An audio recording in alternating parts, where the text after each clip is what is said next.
CLG's incompetence has been going on for quite some time, and I'm not even just talking about this year specifically of 2021. I'm also talking about the past as well too, with their iteration of Weldon and developing that roster as well too. If you think about the iteration of Crown and Ruin as well, that their entire conception of, first of all, how to build a roster is fundamentally incorrect. But second of all, of how to handle a roster is one of the more important things, is also incorrect. So I'm going to break both of these aspects down. First of all, initially, when you think of CLG's roster in 2021, I think it actually makes sense on paper. You know, you have Finn top, you have Broxa jungle, Pobelter mid, Wild Turtle bot, and then Smoothie to round out as support. I think on paper, this roster actually isn't bad, which is why I don't fault CLG entirely for this disaster, because I actually think I even had a video where I broke down, you know, every team's different roster and whatnot and what I expected them to kind of place. And I had said initially that I think CLG will be about middle of the pack or whatever. They won't do too bad, but they won't do too good, right? It's just kind of a lackluster roster, but at the same time, they won't be disastrous. And they could even shoot for a high if they have a resurgence of their veteran players. And, you know, I had thought that initially from the very beginning, but it turns out, too, that basically you do need a veteran coaching staff in order to, I don't know, coach veterans themselves. And this entire continuation of the idea of GMing within North America, you could see it crumbling apart all throughout this year, with multiple different teams making several different roster changes and several different substitutions because they actually have, guess what, no idea how to construct a roster just from the fundamental basic level of both personality and skill and team cohesion in terms of how you want to vision your roster in terms of play style. And yeah, that gets a little bit complicated for sure, because you don't actually know what the meta is going to be in the future, which, by the way, Riot actually gives teams and coaches and players and whatnot a general idea of how the meta is going to shape up, at least in the very beginning. So at least teams and GMs and owners aren't going in there fucking blindfolded in terms of how they want to construct their roster, right? So just know that a lot of people actually don't know that aspect itself. But anyways, with that said, when you have a roster like CLG, you want to have a good staff. You want to have a good coaching staff. And that's exactly what they didn't do. They spent all their fucking money on this roster, but they didn't want to build up the infrastructure, which is the exact opposite of how you would want to build a team organization to begin with. Because think about this idea and the fact that most people, when they look at a team organization, I think it's without a doubt that everyone has acknowledged that, you know, fans and viewers alike follow specific players and they are a fan of specific players. They aren't fans of teams, they're fans of players. And so, well, if you're trying to construct this roster necessarily and construct, you know, a good organization, what you would want to do, in fact, is to foster a good organization and people to back up that organization in order for you to kind of have success throughout multiple different years, right? And if you then entrust that all upon the players themselves, then you leave a lacking fucking scaffolding. In fact, you're just trying to use paper mache for your scaffolding, when really you should trying to be building that up necessarily so that you can have successful years in the future. But it seems like CLG is just thinking in the moment, just momentarily, and they're panicking, which you can see as to why this roster was constructed the way that it was. And I feel really bad in terms of how Moon was kind of thrown to the wolves in this aspect, because it's like, okay, he was a former player, couldn't quite make it as a jungler. Then he went into academy as a coach, and then suddenly he's thrust into the main head coach, for LCS, because they got rid of their previous coach. I believe it was Song.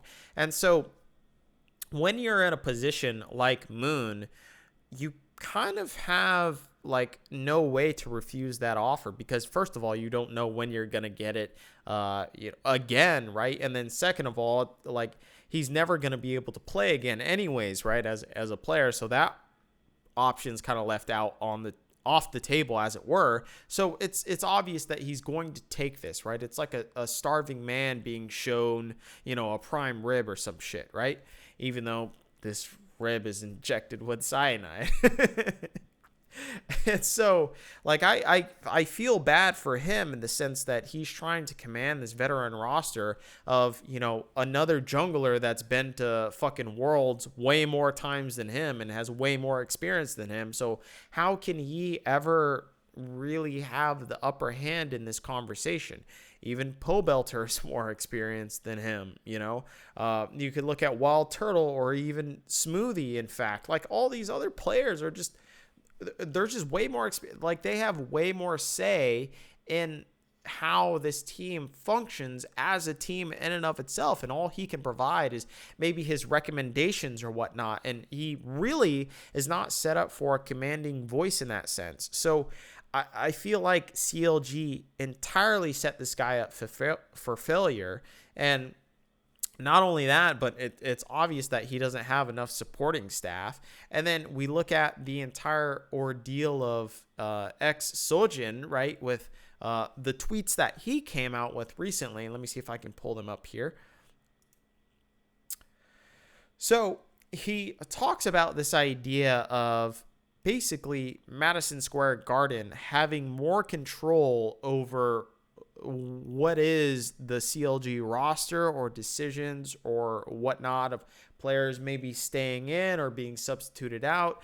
And this is completely just an overstepping boundary for them as, VC backers, because it's just like, first of all, you have no game knowledge at all. You probably have very limited player knowledge even of that, or player personality knowledge, or anything to do with esports in and of itself, other than just giving money to esports because maybe that's a passion project, or in fact, more than likely, it's because you expect returns. And so if you're then trying to input, in fact, into this whole ecosystem without knowing anything, you're just making more chaos. And so you're essentially kind of making fate of what Doom could have been avoided in the first place. So that in and of itself is very worrying, because here it says that support from MSG is always clunky and never clear, and players are in constant fear for their jobs because MSG 1 week can just request a roster swap. That's a very fucking bad look. And I don't think, just as a coaching staff, especially an inexperienced coaching staff, you aren't ready to handle that entire conversation in that regard. And I could say that maybe if you were a more experienced coach, something like a Reaper, or, something like a Young Buck, or, a Grabs or something, you could actually rebuttal that and say, no, I know what the fuck I'm doing. Just have faith. Why did you hire me? Ask that question, first of all. Why did you hire me? Oh, is it to control the players and to decide who goes in and who goes out, and the strategic operations of the LCS, organization? Then let me do my fucking job. Otherwise, then just fire me, right? Because clearly, if you're saying that your decisions are better than mine, then obviously I'm useless, right? So then just fire me at that point. So let me do my fucking job. And so when it comes to this and, this entire tweet chain from Exogen, like, I can already see that this entire organization is just discombobulated from the head down, and that makes it even tougher for an inexperienced coach. So, I at least feel for that in that essence, right? Now, let's go to the entire, I guess, CLG tweet, because I feel like this was misrepresented maybe within the broader context of how other people are talking about this subject, because I'd listened to several different talk shows and whatnot, and people giving their opinions, and I think it's a little bit more cynical than I would like it to be. And so we're gonna check this out, and I'll pause it at some points here and there. So here we go. We started high at TSM, lost to FlyQuest and Dig. So I'm going to be kind of like upfront. I am looking at roster swaps. It's been a little over 2 months. We're not really. Okay, so let me pause here, because this is the part where I think a lot of people get incorrect about what he's talking about, which is, okay, yeah, we lost to TSM, right? I think they went 1-2 or something. And so he's saying this, and he's saying as if it's justification of what he's talking about, of like, this is the reason why we're doing roster swaps.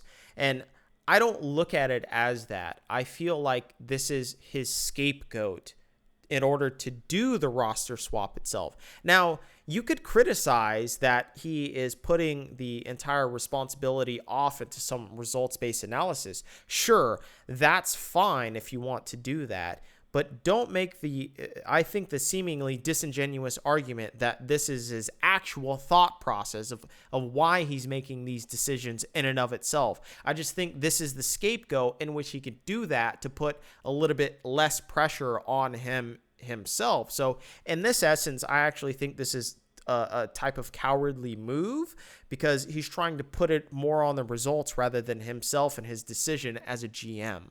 So and that might actually be worse than the other things of what other people are talking about. So let me get back into this now. Progressing. So there's very likely going to be changes this week. I'm exploring options. So this might be the last time that we have this roster of 5 playing. Okay, let's pause on the Bud Light cooldown. I'm not going to talk about that aspect that much, but he says this might be, the last time that we play or whatnot. And I do agree that this is just the wrong phrasing, in fact, and that you shouldn't let your players know that you're about to make a change rather than just making the change in and of itself, because obviously you're just putting more anxiety for these players, because first of all, you don't say which player that you're gonna replace, right? So now everyone has an anxious mood about them, right? They have no idea if it's fucking them or if it's another guy or whatever. So that's one thing, and so you're causing more chaos within the team than you already should, just from a psychological level.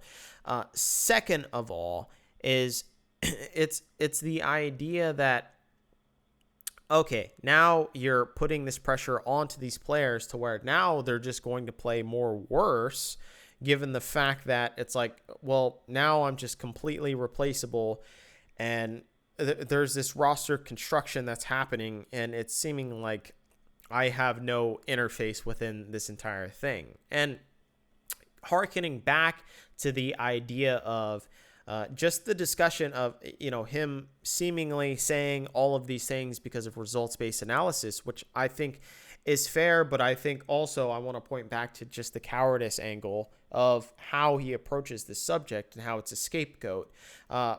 But it's also the idea that, okay, so he's saying that, okay, I'm going to replace this entire roster because you guys aren't performing, as the results have not shown. And I feel like this entire, I guess, debacle in and of itself just shows that he hasn't given enough responsibility for multiple different players in terms of what they need to do in order to improve. And you can also see that the head coach isn't in this conversation, or maybe he's just off the camera and this was just the excerpt of what was said within that entire thing.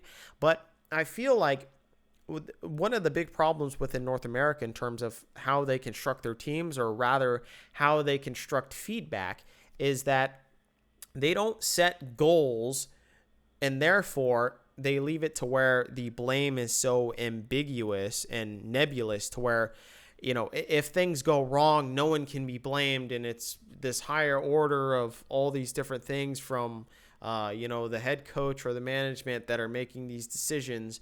And no one knows really what's going on or who's to blame. It's just that they're making these arbitrary decisions, which is probably true, which is in fact why I don't understand why these coaches don't have a layout of, you're responsible for this shit, right? You're responsible for, I don't know, the early game, right? As a jungler, right? And you're responsible for going to the different lanes that you think you need to go to, and don't fucking be drawn around so much. It's finally your decision as to go to a particular lane at this particular time if you want. It's all up to you, right? You could take suggestions, but I'm going to put the responsibility on you as far as the lane that you fucking gank. Now, if you're a coach and you say that, then that puts some responsibility on that person.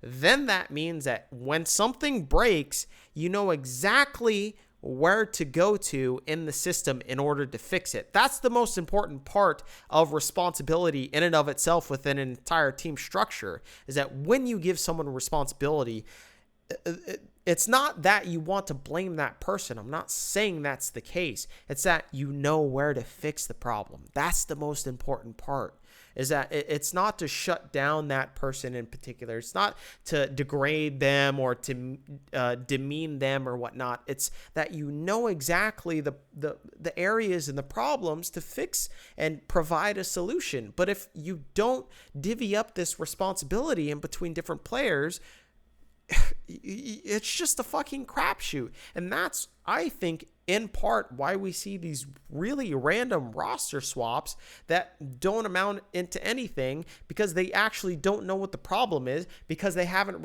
assigned responsibility to different players and different voices within the team. And so that's one of the big reasons as to why I have just a problem with how this entire speech was constructed from CLG. And then also, I mean, your messaging, just chef's kiss for the fucking icing on the cake with the cool down from Bud Light. Thanks, Bud Light. Appreciate that shit. So let's get back. TSM, and I thought, well, maybe, we can ride that momentum. If we went 3-0, then it does bring up. There we go, the 3-0. But because we went 1-2, and it seems like scapegoat, it's just not clicking. I know that each one of you guys, all worked really hard, and it's hard for me. I love each one of you guys. You guys are all like my brothers, so just want to respect you guys. Okay, so the whole brothers thing, yeah, I do think that is the wrong wording. And if you're someone that just cannot do public speaking well, which it looks like Tafo can't do public speaking well. He has his arms in a fucking weird posture. I don't even know what this inverted arm posture is. But anyways, it's that if you're a bad public speaker, maybe you shouldn't go about that in the wrong medium in that aspect, right? And if you are a bad public speaker, then maybe you should have some fucking notes ready or whatever and just kind of read off. I think that's better than what had actually happened within this entire CLG discussion itself, right? So let's continue on with it. Oh, Jesus. As much as I can, but understanding that it just isn't working for the team. Another sponsor plug there, just so you don't forget.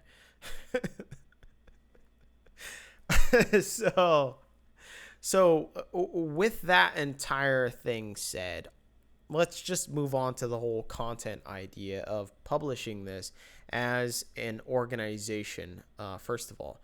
So I think they published this with something very cynical in mind. And this is what rubs me the wrong way. And I haven't seen any other content creator, anyone else, any other personality mention this aspect of why they created this content, because most people are just like, oh, they were fucking naive. I don't know. Maybe they thought the whole transparency angle would be good or whatever. I think, and this is maybe my cynical mind, is that they have produced this content because they want sympathy from the fans. They want you to see these lifeless faces, these downtrodden faces, these defeated faces of players, and this somber expression from the GM to say that, fuck, we fucked up, man, this is all bad, everything's all a train wreck. But like, look at all the players and the distraught faces of them, and have some sympathy, have some empathy for them, have some empathy for the org itself, and that we have to make these decisions. And they're very hard decisions, and I really didn't want to make this. We're all friends, we're all family, and you can see where this entire thought process is headed. And I think this is appeal to sympathy in that aspect. And I think they were trying to control that narrative and to kind of shift it to where it's like, oh, yeah, maybe we shouldn't be so harsh on CLG. And they're trying to make changes, and they're trying to make a difference, and they're trying to, regather this entire season to actually make it into playoffs and whatnot. So how, man, it really sucks, but, they're trying their best. But it obviously worked out in the reverse aspect of just like, yo, if you're so bad, get the fuck out the league. And it's like, yeah, I think fans have the correct response in that. And they've essentially sussed out the entire plea for sympathy in that aspect. But I don't think anyone has broken down the plea for sympathy as such as maybe I have in this aspect. So that's the biggest problem that I have with this entire tweet and this entire video. Is I think it's a plea for sympathy, and I think it's a plea to tug the heartstrings of fans, analysts, and public sentiment in and of itself. And I think that's very fucking sickening in and of itself. So that's my biggest problem with this entire situation.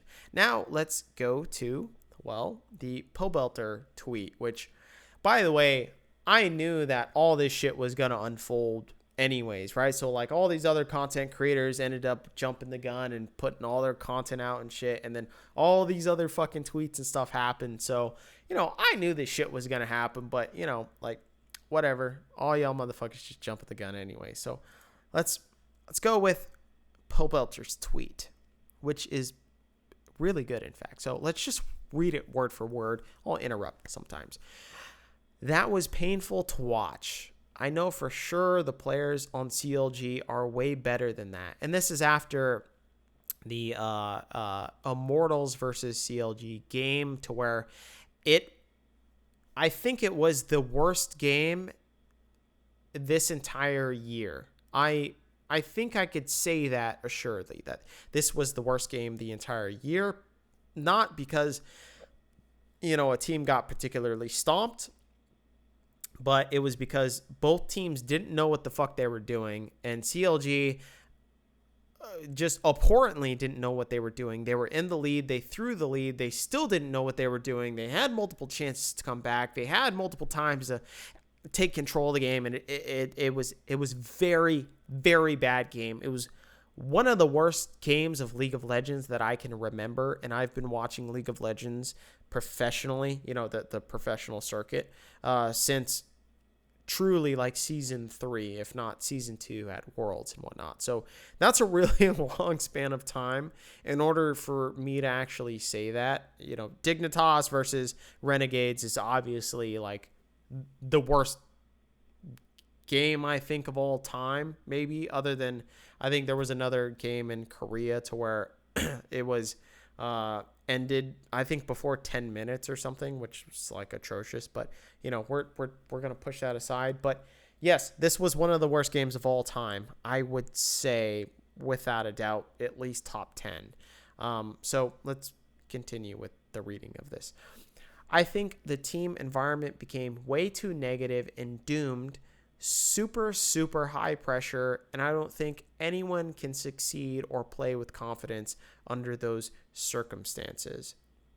Then he goes on in another tweet to say, the morning before the last match I played for CLG, I broke down crying in front of my coach because I just felt increasingly sheer misery over the past few weeks.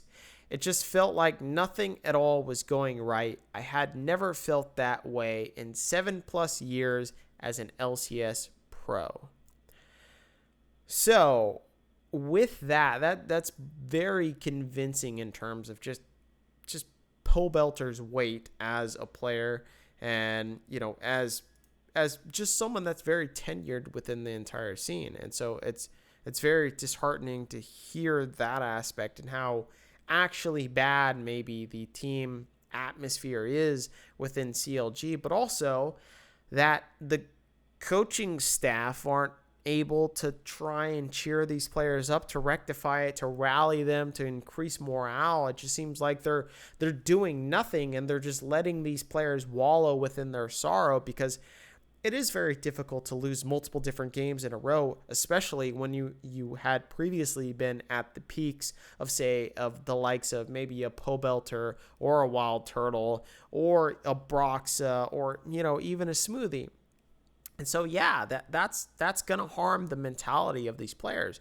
And so I think it's pretty fucked up that the coaches can't find a solution in order to increase morale and to say, hey, guys, go out there, play your best fucking game. I don't care, if we win or lose. I just want you guys to try plays and just try and, do your fucking damnedest, which obviously they didn't do against Immortals. So this is a very clear problem that they're afraid to fuck up now, which is the worst situation that you want in a team that is so far sunken down that now they're not even willing to take risks as being a bad team, as the lowest level team. That's the worst thing that you can see. I can see if a team ends up inting into a particular player or whatever, but it's like the 5% chance that it does work. But CLG aren't even doing that, and that's the most disappointing thing. And I think that's what analysts see, and I think that's what fans see, in fact. And it just has become that train wreck in and of itself, and it's abhorrent to see that this isn't instilled within the coaching staff themselves, that they want to see more proactiveness. And so I think all in all, this entire PR stint and the disaster of it and just the incompetence of the entire organization has been at the fault of this misconception of what it is to be transparent. Because this word gets thrown around a lot in the modern day, of transparency, of just, people should be more transparent, blah, blah, blah. Like just even put that into the context of streamers and the fact that, they should be transparent with their fan base and whatever. And then you hear multiple times over and over that they just get shit on by these awful fans, not all of their fans. In fact, I would imagine, 95% of their fans are great. But as the concept goes, the more popular that you get, the more haters that you get as well, too. And even though it's the same percentage of 95% of people actually like you, actually like your content, even if you have maybe 100 followers or, in essence, like 1,000 subscribers on YouTube or something, even just a 5% can ruin your day if they are as adamant as, a rabid fan base maybe is of a negative aspect. And so you extrapolate that into 100,000 people. So then now 5% of that means, well, now that's what? 500 people, in fact, that are just at your fucking neck constantly hounding you. And so if you are so transparent in that aspect and you allow people to hound you in that regard because you are transparent, then that means that you're open up to all these different levels of criticism in that regard, and oftentimes unfair criticism because you are so transparent in that aspect. And so I find that this idea of transparency is a little bit overblown in that aspect. And also, I think on top of that, I think Summoning Insight had said this in their entire topic addressing this entire idea was that transparency, and I don't want to misquote them, but what I took from both Monty and Thorne was that transparency is kind of a little bit of a buzzword or maybe a hinting word that all you just want is drama. That's all you want. You just want the excuse for drama. And I feel like that is what's actually happening for a lot of the disingenuous people within esports, is that they just want transparency so that they can shit on you for all the things that you reveal as far as your faults. Because that's what transparency mostly is at the end of the day, is that you reveal all of your faults, right? You don't only show everything that shines, everything that's perfect and crystal clear and pristine, which is what most people do on social media, but it's the fact that you show like a little bit of your dark side, something that really isn't great as far as, you know, your human aspect, but it's all of you, right? It's your whole person, it's your whole persona maybe, or you as a player itself. And yeah, it's great for people to see that, but it's also kind of hypocritical in the sense that people end up criticizing that even though they themselves don't show their whole person all to the entire world, right? It's just like the whole, you know, Japanese phrase of just like how you have what I think it's like 4 different masks. It's the mask that you show your friends, it's the mask that you show your family, it's the mask that you show your coworkers in the world outside, and then finally there's the mask that you show yourself. And so with that, I think that's the biggest problem in this entire debacle, is that the mask that you show yourself is now expected to be shown to the entire world, which should never be done, in fact, because every human has some deep, dark shit that a lot of other people can't comprehend, and they could be hypocritical in that sense. And I feel like that's where CLG made their entire error. And I think that's where CLG has gone wrong in their entire PR disaster itself. And so this should be a learning lesson for a lot of other orgs in that circumstance.